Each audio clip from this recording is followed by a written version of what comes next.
katta xayr. Assalomu alaykum va rahmatulloh. Alhamdulillah. Rasululloh sallallohu alayhi vasallam hijrata Abu Bakr Siddiq roziyallohu anhu bilan hijratdan oldingi yashiringan g'orlarni ziyorat qilish maqsadida chiqyapmiz. Shom namozi bo'lib qolganlik sababli o'sha yerda hozir bir birodarimiz, o'zbek birodarimiz shu yerda bir 55 yildan beri yashagan o'zbek birodarimiz bizlarni mehmon qilib turibdilar. Alhamdulillah. Biz jamoatimiz bilan inshaalloh chiqib boramiz shu yerga. Alloh rozi bo'lsin. Shu Arabistonda birinchi qo'y yeyishim var. U ham yo'q. Maşallah. Haqiqatan buyursa buni qo'yni birinchi shu deymiz ha. Alhamdulillah. Asadulla aka. Inshaalloh men blogerman. İjtimoiy tarmoqqa chiqaraman shu videoni. O'zbekistonlik birodarlarga bir salom yetkazib qo'ying. Bu mehmondorchilik uchun asosiy rahmat sizga. Joningiz sog' bo'lsin. Xudo shu yerga qashib qo'ying. Qantaqlardan qo'yib mehmonlar. Inshaalloh. Yana borho kelinglar.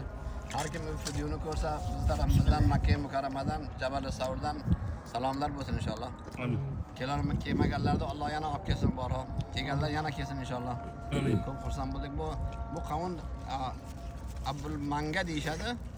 Ya'ni bu mango degan bor haliga nima chiqadi Hindiston Pokistondan.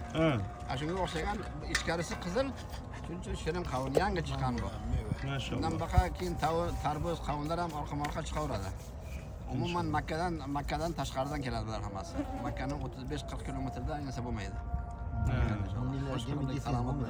Rahmat, joningiz sog' bo'lsin. Inshaalloh duolaringizni eslab turasiz. Rahmat. Rahmat. Qidirib kelganlar qantaqlardan qo'y. Sabab bo'lib mana hammamiz bir joyga o'tiribmiz inshaalloh. Yordamlari deydi, berib qaradilar. Qantaqlarni qo'yib ko'rdi. Sizni telefon raqamingizni qo'yaymi? Siz bilan bog'lanishsak, shu yerda yordamingiz ko'p tegadi ekan. Hoji Palvonda raqam bor.